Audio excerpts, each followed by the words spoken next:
Monsieur Michel, vous avez la parole. Merci, Monsieur le Président. En matière de fiscalité et singulièrement d'impôt sur le revenu, il y a finalement deux manières de voir les choses.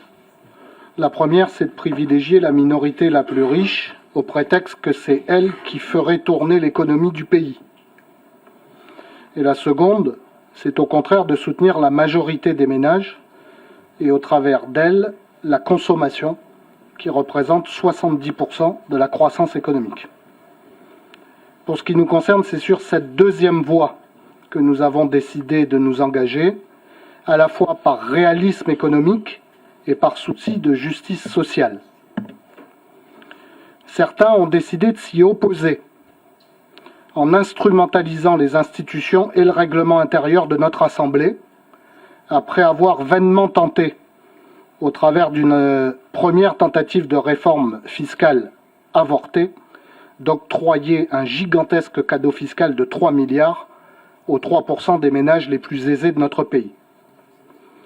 Les Calédoniens ne sont pas dupes de ces manœuvres et de ces tentatives d'obstruction, parce qu'ils savent que les Républicains n'ont jamais respecté l'agenda économique, social et fiscal partagé, en reniant avec une effrayante régularité leur signature tout au long de sa mise en œuvre.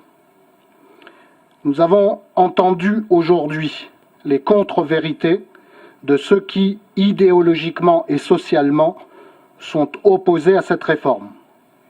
Nous avons entendu la condescendance, le mépris, la morgue dont font preuve certains de nos collègues qui se moquent d'une réforme qui, à les en croire, ne ferait gagner que 2 000 francs par mois aux ménages calédoniens.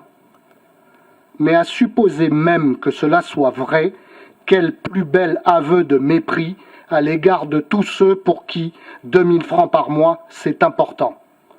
Tout cela est édifiant. Pour autant, cette réforme d'intérêt général, déjà votée en première lecture, est attendue par 52 000 foyers fiscaux calédoniens. Elle est justifiée par l'intérêt général pour retrouver du pouvoir d'achat, pour relancer l'économie, pour soutenir les familles, pour accompagner les handicapés. Elle doit donc être confirmée en seconde lecture et c'est pourquoi le groupe Calédonie Ensemble confirmera son vote du 5 décembre en votant en faveur de ce projet de loi de pays. Merci, Monsieur Michel.